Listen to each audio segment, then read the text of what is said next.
I've been exploring desire in magic for 15 years. I've taught desire magic workshops all over the world. And let me tell you, the most valuable thing about sigil magic is that it provides a structured container for the safe exploration and alchemization of your true desires and the things that block them. The most powerful methodology I have found for doing so is in the work of New Thought pioneer Neville Goddard. So in this video, I will take you precisely through what Neville meant by the desire of God, and then we will move into a series of practical exercises that will assist you in surfacing your true desires so that you may express them. You will not be the same by the end of this one. Over to Neville. The desire of God, and here is old Neville in front of what appears to be, for some reason, a portrait of Quentin Tarantino or something, not sure. Now, before we begin the chapter, which is called Desire, the Word of God, and it's from a book called Freedom for All, I just want to, I find it a bit confusing, give you a definition of the difference between what Neville Goddard means when he says basic desires versus when he means secondary desires. So, the basic desires are the true objectives. These are the what. So this is the thing that God puts in you. That will all make sense when we get to the chapter. The secondary desires concern the how or the manner of fulfillment. And this is what he means by these are never revealed. So in manifestation, we say never tell God how. This is Neville's version of that, you know. So when we try to control or alter how a desire will manifest, a basic desire, we violate the natural law and introduce plagues, so frustration, failure, stagnation. Neville's whole thing was that he believed that the God of the Old Testament was identical to the human imagination. So he has this, and I like it, but it's sometimes quite gimmicky when it gets forced. He will try to shoehorn Bible references into what he's talking about. It's awesome. Sometimes it's a bit hokey, but that's what it's the plagues that he's referring to, right? So desire manifests by assuming the mental state of already having what is, like the basic desire, satisfied. So this is the law, because consciousness is the only reality. So the world and everything in it is an outpicturing of states of consciousness. So your job is to presence the basic desire. And that might be happy home. The secondary desire might be you might have opinions on what suburb that is, you know, or even what part of the country, or even what country that is. And so if you assume it's going to be a particular suburb, you're telling God how. Like you have this basic desire of like, I'm going to have a beautiful, light, happy home to raise my kids in, and it's going to be in this suburb. It's going to be in, you know, whatever, Ralston, Raleigh, Hobart, what have you. That's a secondary desire, and that's telling God how. And that's where you introduce plagues, frustration, failure, and stagnation. So I just want to say, like, when he's talking about basic desires and secondary desires in this chapter, that is what he's referring to. So with only a little bit more ado, desire, the Word of God. And I'm not going to do his voice. He was an actor and a dancer and so on, so he was quite a good speaker. But we're just going to read through, and I will point out parts that I think are especially important. God speaks to you through the medium of your basic desires. So you're doing his voice a little bit. Your basic desires are words of promise or prophecies that contain within themselves the plan and power of expression. You don't need to add anything to them. So this is like, it's a prophecy that God will fulfill, is what he's saying there. By basic desire is meant your real objective. Secondary desires deal with the manner of realization. God, your I am, speaks to you, the conditioned conscious state, through your basic desires. So that calling for the things that you want, like the healthy expression of them, that's God speaking to you. That's what Neville's saying. Secondary desires or ways of expression are the secrets of your I am, the all-wise Father. Your Father, the I am, reveals the first and the last. I am the beginning and the end. But never does he reveal the middle or secret of his ways. That is, the first is revealed as the word, your basic desire. The last is its fulfillment, the word made flesh. The second or middle, the plan of unfoldment, is never revealed to man, but remains forever the Father's secret. Now, if you have done any successful magic before, and even if you haven't, even if you've just like successfully had something go right for you, career outcome, for instance, you look back on it and go, well, shit, I did not expect. And if I had been told that, in my case, I did a film degree majoring in documentary in Sydney, Australia, then I moved to New Zealand and London, like all this stuff happened to end up with what is currently the dream career, the dream life. And if I could not have told God those middle parts about being a shop girl in Auckland, New Zealand, and working in call centers and so like none of that. And yet every piece of that played into the word made flesh, the outcome. All that stuff, the secondary desire, all that stuff in the middle, God keeps to himself. You can kind of start to see where the relevance is for sigils here, yes. For I testify unto every man that heareth the words of the prophecy of this book, if any man shall add unto these things, God shall add unto him the plagues that are written in this book. And if any man shall take away from the words of the book of this prophecy, God shall take away his part out of the book of life. So don't add anything to the way God manifests in the world. The words of prophecy spoken of in the book of Revelation are your basic desires, which must not be further conditioned. The other thing we will do, what he means there is like we might not think we deserve them. We might make them smaller. Don't take away from the word of God, is what he's saying. Man is constantly adding to and taking from these words, not knowing that the basic desire contains the plan and power of expression. Man is always compromising and complicating his desires. Here is an illusion of what man does to the word of prophecy, his desires. Man desires freedom from his limitation or problem. The first thing he does after he defines his objective is to condition it upon something else.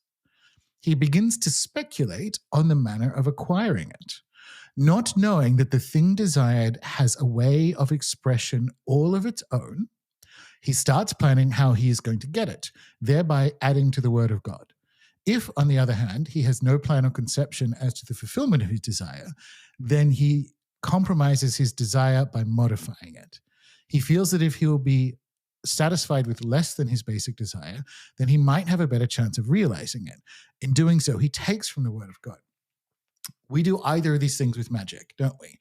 We start to think about how it might show up. Now, there is a level of basic reality to that. But see, a basic desire for me to be a world-famous ballerina wouldn't actually come through if we understand that these desires are God's prophecies that unfold. So they arrive in us as a seed and kind of sprout. That wouldn't be one, would it?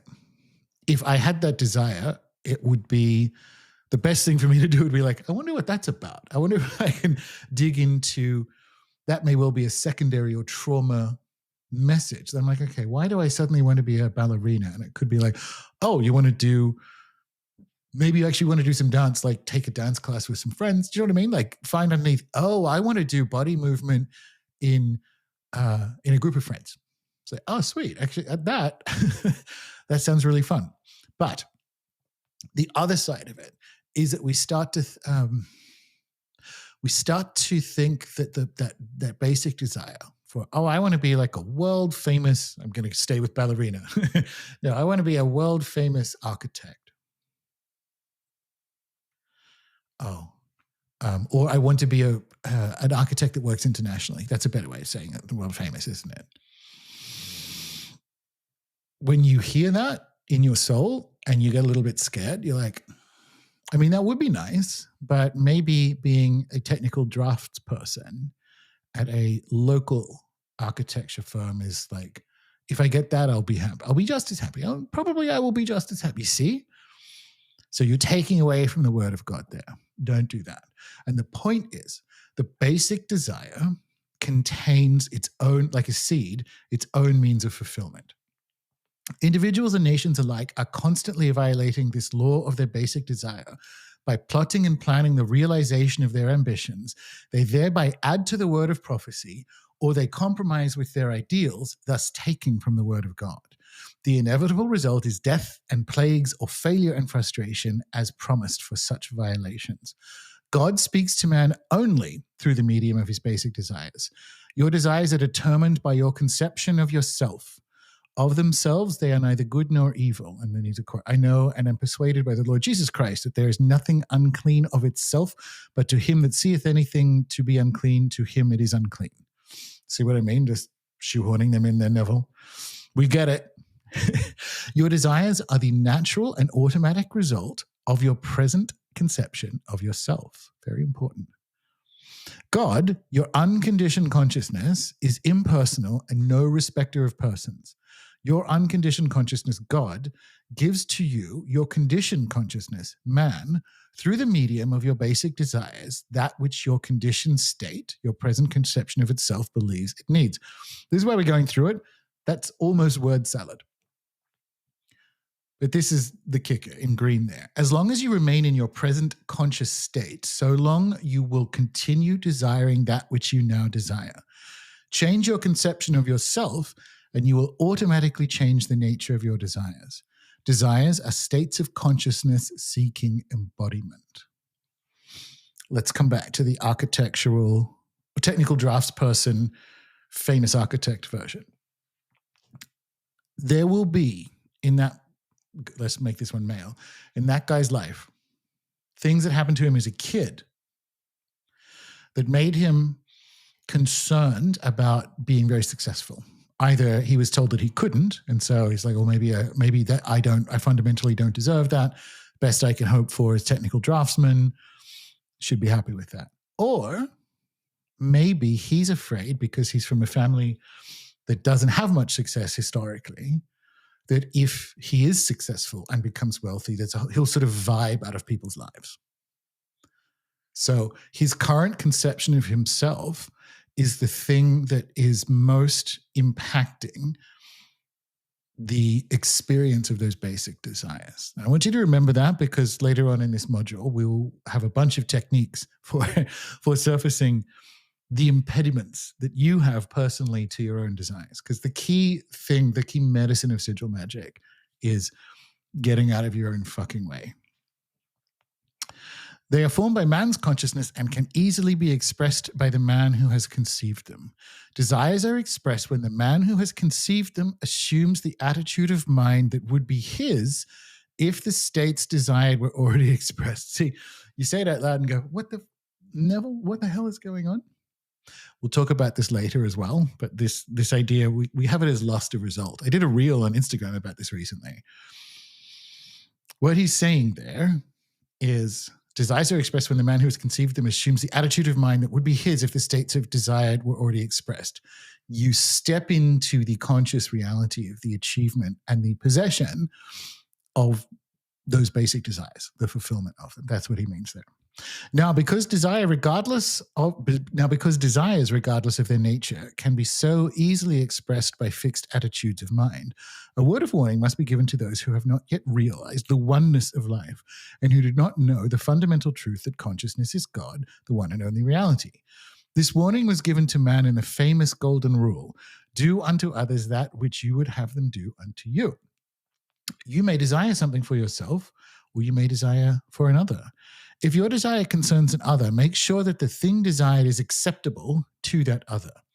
The reason for this warning is that your consciousness is God, the giver of all gifts. Therefore, that which you feel and believe to be true of another is a gift you have given to him. The gift that is not accepted returns to the giver.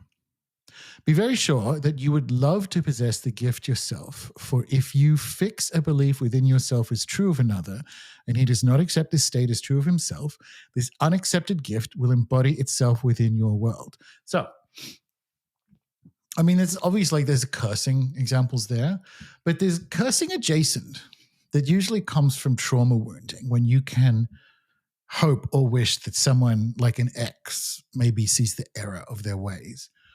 And there's a lot of energy in that a lot of shadow projection energy, where I'm sure that person did some things wrong, but are you so sure you're blameless?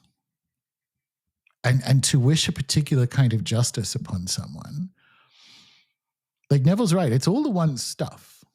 It might not be, I'm not sure it's exactly the mechanics of like, oh, I wish this person, blah. Oh, I wish she would break up with him. Or I wish she would find a better boyfriend. If she's not in that, you're getting a forceful energy into your life. And I do think there are other ways of saying it, but I do think that's kind of true. And it is relevant, particularly for sigil magic, because when we look at different targets, which we'll do in a later module, sigil magic works best for internal targets. So for instance, you wouldn't want to have a care with cursing people in general. We have a whole course on protection and maleficate in the membership. But think about how you activate sigils. You wouldn't want to be cursing someone with them because you're essentially bringing that wording that you've turned into an image into your own system. But Neville's point is like, oh, it's all the one system, which is true at another level of reality. That's what he's talking about there. Always hear and accept as true of others that which you would desire for yourself. In so doing, you are building heaven on earth. Do unto others as you would have them do unto you is based upon this law. Only accept such states as true of others that you would willingly accept as true of yourself, that you may constantly create heaven on earth. So let's go back to the whole, oh, I wish he learned the error of his ways. You might be with that feeling, certainly at the end of a breakup, if it hasn't gone well. But what is the expression of that would be medicinal coming back to you? Which is something like, I pray that God is with you as your soul explores those things that came to earth to learn. You see how that's like, oh, because what you're doing there is bringing gentleness to the development. We learn about, our souls learn and develop in relationships. So what you're actually saying there is kind of the same, but it's at that higher vibrational level. It is the heaven on earth level, because you can then say, well, I actually hope God is with me as I gently, let's hope, learn the next lessons we learn in relationship. There is sigil target information there. There is also not an end run necessarily, but a light can be shed on historic trauma patterns. It's like, oh, I default to thinking this. I default to thinking that there is an expectation of justice or victory, or I ruminate, and you're bringing like janky energy into your own system when you have the option of going like, what is the higher vibrational version of saying the same thing? And I think Neville's got a really good point here, which is, it's almost like you pass it through a checklist of like, would I want that to be true of me? Or in what way would I like that to be true of me? So that I hope he learns the error of his ways, or I hope he comes to regret leaving me. By the way, is, oh, I hope God is with him. I pray God is with him. And it's one of the things you want to mean with 100% of your heart.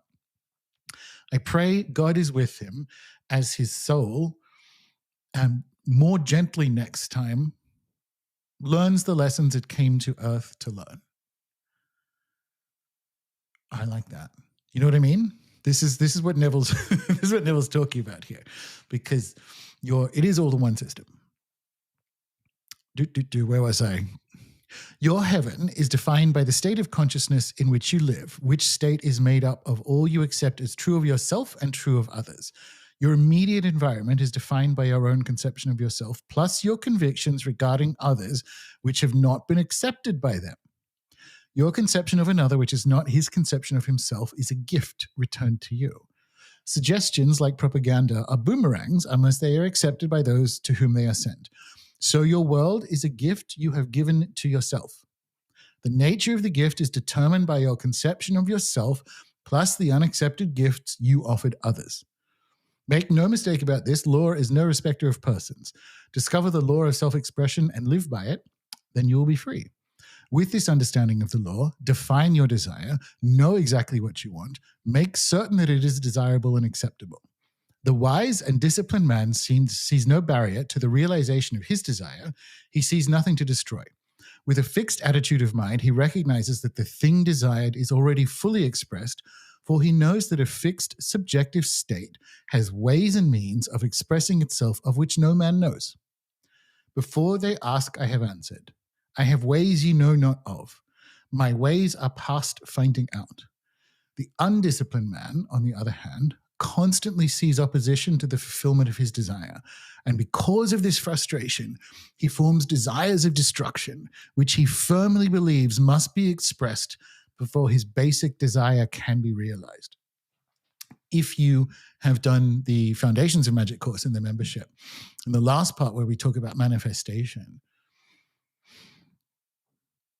there is a one of the things that kills manifestation is envy, right? And this is why around the world we have all these devices and protections from envy. Because envy is a scarcity position.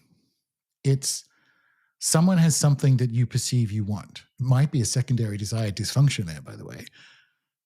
But if you want to be a famous singer and there is already another famous singer, it's like, oh, I want what you like, rather than allowing and understanding that God has embedded that basic belief in you and trusting in its unfolding, you actually want to take it from that other person. You want to destroy the things that you have erroneously, because of scarcity thinking, decided are in your way. That's what the undisciplined man here is. When man discovers this law of one consciousness, he will understand the great wisdom of the golden rule, and so he will live by it and prove to himself that the kingdom of heaven is on earth. You will realize why you should do unto others that which you would have them do unto you. You will know why you should live by this golden rule, because you will discover that it is just good common sense to do so, since the rule is based upon life's changeless law and is no respecter of persons. Consciousness is the one and only reality. The world and all within it are states of consciousness objectified. Your world is defined by your conception of yourself plus your conceptions of others, which are not their conceptions of themselves. So that's that gift thing again. The story of the Passover is to help you turn your back on the limitations of the present and pass over into a better and freer state. The suggestion to follow the man with a pitcher of water was given to the disciples to guide them to the Last Supper or the Feast of the Passover. The man with the pitcher of water is the 11th disciple, Simon of Canaan, the disciplined quality of mind which hears only dignified, noble, and kindly states. The mind that is disciplined to hear only the good feasts upon good states. I'll do that sentence again because it's a bit weird. The mind that is disciplined to hear only the good feasts upon good states and so embodies the good on earth. If you too would attend the Last Supper, the great feast of the Passover, then follow this man. Assume this attitude of mind, symbolized as the man with the pitcher of water, and you will live in a world that is really heaven on earth. The Feast of the Passover is the secret of changing your consciousness. You turn your attention from your present conception of yourself and assume the consciousness of being that which you want to be, thereby passing from one state to another. This feat is accomplished with the help of the 12 disciples, which are the 12 disciplined qualities of mind. I like it. I think it's cute. And I mean, that's a bit unfair. It's remarkable and beautiful that he so rigorously matches this conception of mind to the biblical corpus. But what he's talking about in that last bit is that follow the state of mind to that complete and enlightened and accessible state. So the Last Supper, that's what he's talking about. It's like essentially get clear of the intervening scarcity thinking and impacts on your own desires and be in the consciousness of that fulfilled state. So that's what we shall do now. We'll jump into some slides and praxis, and you can get clear on your desires and get out of their way. Get clear on your desires. Genuinely, this is the medicine of sigil magic. Get clear on your desires and get out of their way.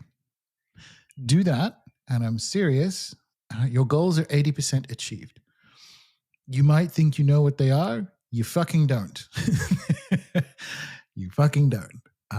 No one does until they do this kind of work. And that's what certainly doing a sigil a day for a year taught me. It was an ultimate desire block gymnasium, right? Which is what I did in 2024, if you're unaware. I did a sigil a day, sort of. I got 2/3 of the way, maybe 3/4 of the way through the year. There was a South America trips and things were going on there. And then I realized this was how long it took to get to that level of understanding that this is the key to sigil magic. This is its medicine. And so I then spent the rest of the year working instead on like, well, what are the blocks to the things that I'm actually after? How am I getting in my own way of this? It's that Jung idea, of course, which is, until you make the unconscious conscious, it will rule your life and you'll call it fate. And it does that because it's trying to get you to fucking heal it, right? So if you heal it, you get to move on to the next thing. And guess what? It's better. It's always better. So that's the biggest thing I learned, was to listen to authentic desire. We might say basic desire, to keep going with Neville's terms, We have so many societal and parental and trauma overlays drowning out this authentic voice. So I actually happen to think the highest leverage activity you can do to improve your magic is shadow work, which is why I have a separate to the membership 6-week shadow work intensive called the Shaman's Devil, which, if I remember, I will link up below. If not, Google it, and you'll find the wait list, because it's cohorted. You can't just join it.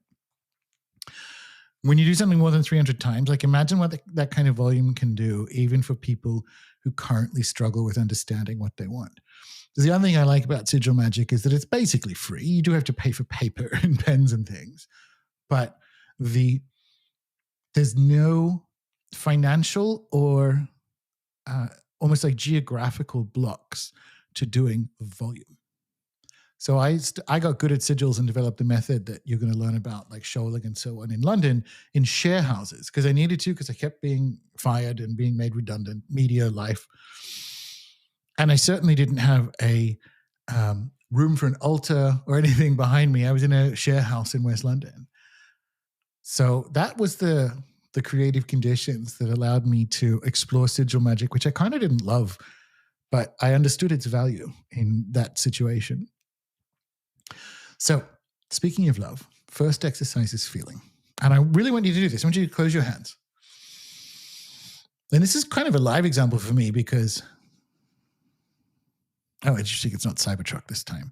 I am going to buy a new car, and it's like the first nice car I've ever bought. And by nice, I mean like I have spent my whole adult life spending basically under 10 grand Australian on cars. And I'm like, wait a minute, I'm in my fifth, I suppose. This is the 40s. You know what I mean? I'm like, I've never had a proper car. I've never had a car that's like less than 10 years old. But pick something else. What do I want? What would I love? And by the way, I happen to love Cybertrucks, genuinely. I think they're beautiful. That wasn't me, that wasn't a joke. That is my favorite car in the world. It's a Cybertruck, and I don't care what anyone thinks. When I was in Florida earlier this year, in Miami, obviously, they were everywhere, and it was amazing. It was amazing to see them in the wild. Anyway, think about a target area. New job, new house, new partner, what have you. What do I want? New partner. What would I love for this new partner to be adventurous and sharing many of the same hobbies, but also some of his or her own, who's loved before and isn't damaged by it? Like, what would I love? What does that relationship look like? Want and love. What do I want? A better paying job. What would I love? Oh, I would love for that to be at whatever company you want or wherever in the world. And just, I want you to know how easy that is for you, and also how often you default to the what do I want? Because that's interesting. That almost maps to a secondary desire, doesn't it? What would I love should probably match to a basic desire. What do I want? At the very least, it's like, oh, am I diminishing this? And what's so interesting about magic is it takes the same amount of energy to, let's say, want an old Volkswagen that it does to want a Cybertruck. Do you know what I mean? Like, when it comes to manifesting, it's like, well, then I'm going to manifest the thing I love. If it's the same energy, if the input is the same, I'm going to make that input into the thing I love rather than the thing I want. And I want you to come back to this, not just for sigil magic, but when you are in that visioning state in your life. Because we default to want. We default to that secondary desire that Neville keeps trying to shoo us away from. Was that difficult? Your upbringing significantly influences how you relate to your own desires. People with certain attachment styles, for instance, or certain childhood experiences might have learned to downplay or distrust their own wants. So we're only going to do a little bit of this. It got kind of popular on TikTok. So if you have an avoidant attachment style, or if you have parts that are more avoidant. So children who face repeated rejection or neglect learn to suppress their desire for comfort or help, because asking for it risks upsetting their caregivers, without whose approval they will actually die. Like, this is the thing about kids. Like, you learn this stuff behaviorally because you can't take care of yourself. So it becomes existential. You also may not have a memory of it. And I have clients who are like this, right? So if you were crying as a baby and you weren't picked up for whatever reason, it doesn't even need to be neglect or abuse. Your mother might have been on the phone to work, or a friend who was in crisis. They should have been like, she probably still should have picked you up. But do you know what I mean? Crying as a baby and not being picked up teaches the child that wanting things doesn't do anything. Like, wanting something or needing it doesn't mean it will happen, and it's uncomfortable. And so you just stop wanting things. That's a classic avoidant pattern. And it's one of the things that, again, sigil magic's really good at, because if you do it at volume, you have to want things. People are like, oh, I don't know what I want, or I don't want anything. It's like, okay, if that was difficult, I want you to think into your childhood, right? And if you truly, there's a trick for our avoidant brethren and sistren, which is, if you truly don't know what you want, write down the things that you don't want. That one's actually easier. It's like, oh, I don't know where I want to work. Like, I don't know what I want as a career. I say, okay, well, what don't you want? Would you like to be a sanitation officer, like a garbage man? No. All right. Would you like to work in a morgue? No. Would you like to work outside, I don't know, building stormwater drains? That's a no. Would you like to work with people? No. Would you like to work in a sales job where you get to talk to a lot of people? No. Oh, shit. You can, if you are, because, and it's no, like, there's no right or wrong here. This is just the patterns of life that have taught you different ways of being with your desire. So you're not a failure in any way if you're like, no, I literally don't know what I want. Little trick for you there is to write down all the things you don't want in a partner, in a career, what have you. Because it comes from a different reflex, doesn't it? Learning to want something is different to, I dislike this. And this one is almost like, it's a different biological circuit, if you will. So if you genuinely don't know, little tip for the avoidance among us, write down all the things you don't want. My partner's much more on the avoidance side of things, and I can deploy this Jedi mind trick when it comes to picking a holiday destination as a live example. Well, do you want to go scuba diving? Do you want to go hiking? And we ended up hiking, and it was good. Was it confusing to do this? So was it hard because you don't know what you want? Or was it confusing? Anxious attachment. Welcome back to the show, me. If you were taught you had to earn love by pleasing others, or that your parents' love was conditional on you behaving in a certain way, you may habitually prioritize others' wants over your own, making it hard even to identify your own preference. If you were raised in a situation where there was a right and a wrong answer, boys wanted to play with dolls, for instance, wrong answer, your desire compass may spin a bit. You may also want things that will bring you approval and acceptance from maybe even long dead caregivers, even if you don't actually want them.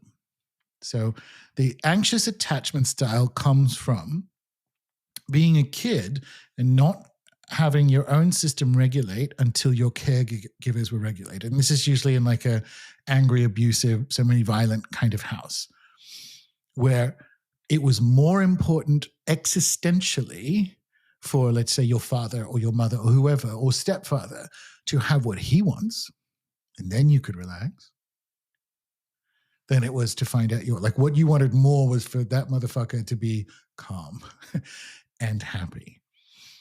Or if you were taught to real like Asian tiger mom stuff, that your parents' love was conditional on success. Because you fundamentally learned that you weren't intrinsically lovable, but you could perform and achieve for it.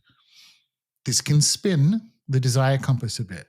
The solution is the same, or the medicine is the same. Like, what do I want? What do I love?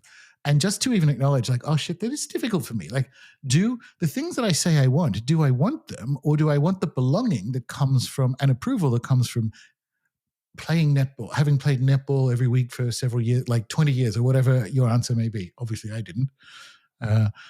So was it confusing? Was it hard because like I don't know what I want? Or was it confusing? Because it's like, what do I want? To represent the state in netball, what would I love? Oh, shit. It's not that. It's like, do you know what I mean?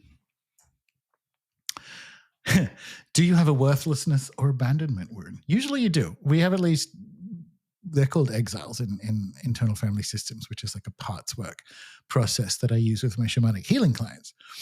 Let me tell you a Christmas story. When it was the first Christmas, I don't have a memory of it. Isn't that interesting? But it's definitely conditioned me. My mother's told me this story repeatedly. My dad didn't have a great childhood when it comes to love and affection and so on. So this was my first Christmas that I was vaguely aware of like how it worked. You know, you're a good boy. You ask Santa for gifts. The gifts show up. And apparently, because the gifts were all under the tree, not the Santa ones and so on, but mother had bought them. And apparently one night, probably Christmas Eve, dad just freaked out and was like, that's too much stuff for him. He doesn't need all that stuff. Like irrationally, like it was bought and wrapped and had my name on it and whatever. And he put it in the attic. And it was Christmas morning, and I come out, and there's only half the gifts and all the things that I'd asked for and was expecting and had been strongly hinted that I was going to get. And I went up to my mother and said, Mummy, have I not been a good boy this year? Or am I not a good boy? Which obviously broke her heart. She should not have, like, that was her parenting failure. She should have said, like, no, we're not going to traumatize our oldest son on his first Christmas, but that's what happened. But I have no memory of it. But I guarantee you, because I've done a lot of psychedelics on this kind of work, I internalized that I wasn't good. So do you have that? I mean, not exactly that, right? Recall a time you wanted something as a child, however silly, and how your family responded. And this can be like a pony. Do you know what I mean? And funnily enough, because I had friends who had ponies, you understand what I mean. Like the archetypal story of a beautiful little girl, likes princesses and castles and such, wants a pony, lives in an apartment. It's not practical. And it's not even about that. It's not even like, oh, that was obviously a wrong thing for a kid to understand or get. It's like, how did your family respond when you wanted something? Boys wanting dolls. Good example. Part of us might also be afraid of who would no longer be in our lives if we achieved our dreams. This is the fear of success thing.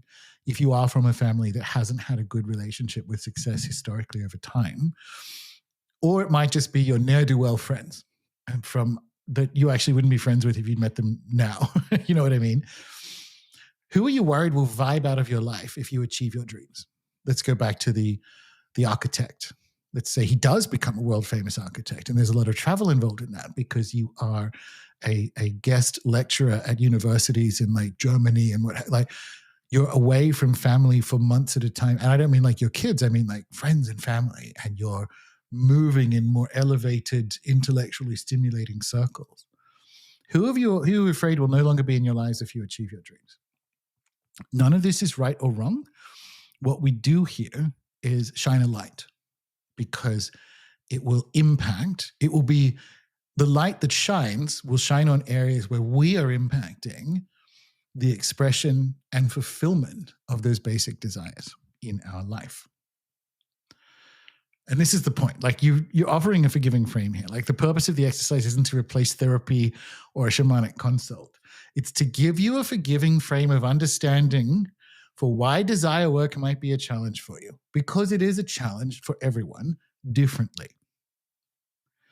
One technique you can borrow from IFS, that's what I just mentioned, internal family systems, is to gently let the resistant voices know that you're not in that situation anymore now that you're an adult, and it is safe for the system to express authentic desires. So let me go back to my Christmas story, although this exile has been healed and brought back. But you never disagree with a part, but you can update them and say, well, we're not actually 4 anymore. And in fact, look at all these wonderful things that we've achieved by being good. It's that kind of process of gently updating those little voices inside of you that are running interference on the expression of those basic desires, because they're trying to keep you safe from a situation that they think will happen once the desires are achieved. So it might be family members vibing out of your life or rejecting you or what have you. That's the whole point here. We don't like cure complex trauma with any of this stuff. We shine a forgiving light on the ways, the unique challenges that basic desires find themselves with expressing in each of our systems. One of the fun exercises is playing on God mode. And this is a write down. Like if you're doing sigil work, you're going to have a gay little book of your thoughts and your target statements and so on. So write down and respond to the following prompts. If money was no object, how would you live? That one's not obvious, because your first thought might be like, I don't know, like Nicki Minaj. Like, what do you mean? Like, no. Like, oh man, I would have like a tree house in Ecuador. And when I say tree house, you know what I mean, like $1 million tree house in Ecuador. Huh. And what would I do there? It's like, I don't know. I pursue more shamanic studies. I do some cool magic thing. You know, like if money was no object, how would you live? And then imagine you wake up, this is the next one, with a guarantee that anything you sincerely choose to do today will succeed. What would you do? How would you spend your day? Who would you talk to? Where would you go? What are the health outcomes? Or if it's like, oh, what if it would be meeting someone, like acute meet in a library or a restaurant or a cafe? Or I'm going to start that book. What is it? What would you do? How would you spend your day? If no one you cared about would ever judge or criticize you, what would you allow yourself to want?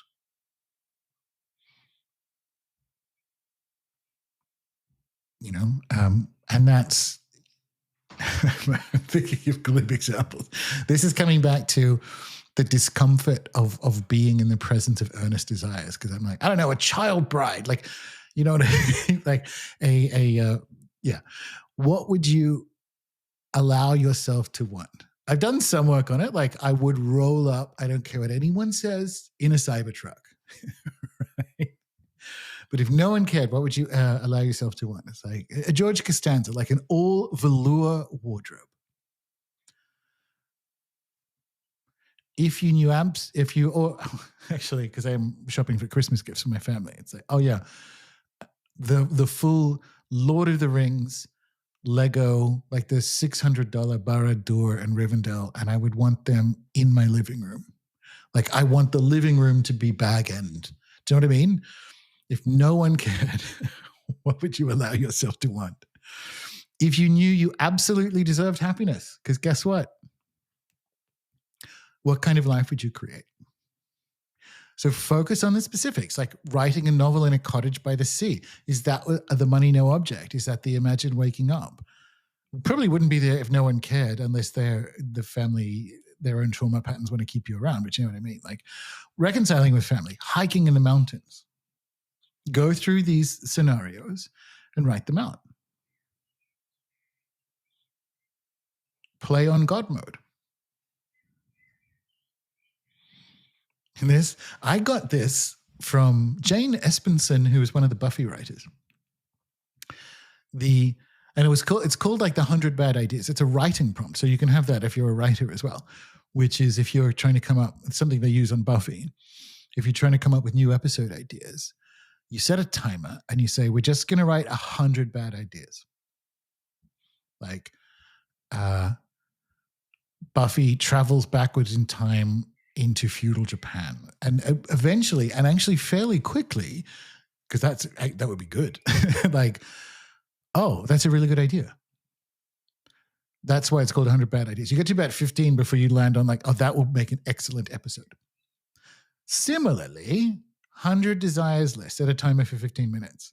Count how many lines are on your page. Write down 50 to 100 things, because it's 15 minutes is shorter than you think once you get good at it. They can be big. They can be small. New haircut, new pairs of shoes, Lego Barad-dûr, what have you. Don't stop until you hit your target number. And like the 100 bad ideas, it can be stuff that Lego Barad-dûr is a perfect example of this. I'm not going to spend $600 on it for myself. If someone shows up at the door with it, I'll be like, oh, sweet. So it's not a bad desire. It's going on the list. I did just buy new shoes. I could get another one. Cybertruck. Definitely need a haircut. Would love an afternoon nap. See, you've got like 8 already. Don't judge or second guess the items. There will come an automatic writing moment where it'll be waterfall feature in the backyard. Oh shit, really? And just keep going. keep writing them out. The goal is to pry open the lid on long suppressed ones, or even like a better metaphor now that I think about it, and I've said waterfall, is like cleaning if you've been in an old house or if a tap hasn't been turned on for a while, the water first running through it is gross and you just got to let it run. It's cleaning out that pipe. No one will see this list. So be completely honest, even if it's outrageous or self-indulgent, things are fine.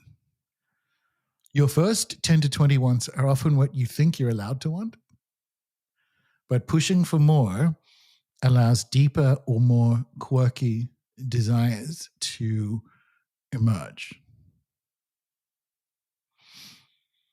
Cross currents. This is a good one for some of the long-running or persistent desires. And it's this was the thing that was the biggest unlock for me once I'd gotten 3/4 of the way through a year of doing sigil magic, and a bunch of them had worked. It's funny doing this in public because people can see how my life has developed. So a bunch of them have worked. A bunch of my sigils from last year worked. And some of them hadn't.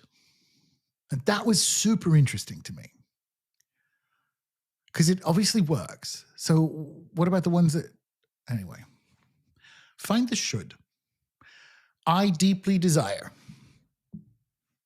a career in nursing, whatever your version of like a worthy desire is. Who will this please the most? And how does it feel in your body? Earlier, we have a little permaculture farm here, and I don't do as much outside farming as, on the one hand, I would like, but on the other hand, I like this more.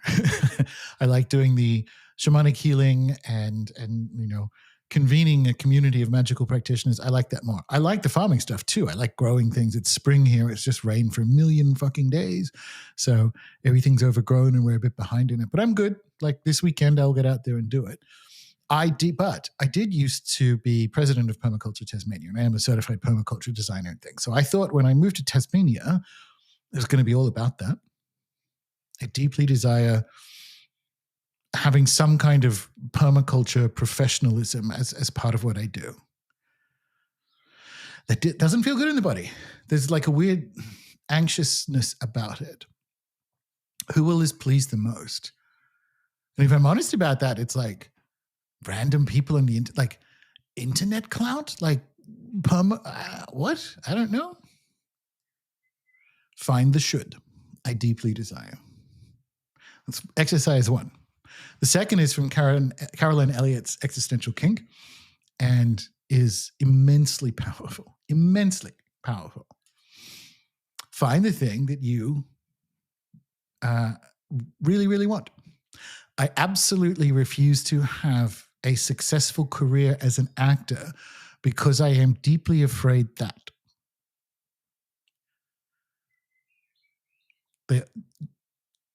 how you finish that sentence may well surprise you. You must finish it. If not, you have all these different desire surfacing exercises now.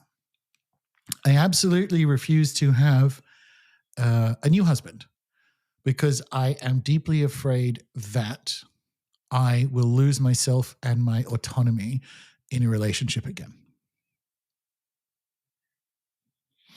So surface the cross currents.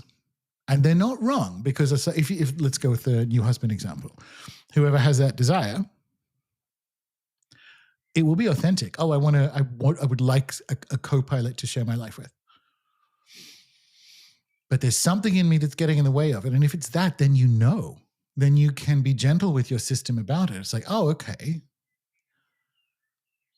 Now that that's visible in front of me, now that that unconscious cross current is conscious, I can move forward in the direction of my desire with that awareness so that I don't get in my own fucking way. You must find a benevolent solve for the cross current or you will never achieve your desire. Particularly magical people. And speaking of the shaman's devil, which is the shadow work container, we do a lot of work around this, obviously, because this is literally shadow work. It's like the unconscious stuff in your life that's fucking everything up. You must find a benevolent self. And that will be making room. And it can be powerful statements. So going back to the new husband example, it's like, oh, when I am creating sigil statements, it's like a new beautiful man who values his and my autonomy. Or as you get closer into, relationships start to progress, it's about consciously putting frameworks into place like, hey, one of the things I'm concerned about moving forward is in my last relationship, I lost myself a little bit. It's not your problem, but it is the situation we're in. So I need to structure our time together and apart so that my system knows it's safe to move forward in a healthy way. These are all the things that emerge from the desire work that attends doing sigil magic. And that's its actual real miraculous power is in that. So that's what I would like for you to do. I'm very excited for you, actually, because it is beautiful, powerful, transformative stuff. So don't just watch this video and move about your day. Go and do these exercises. Good luck.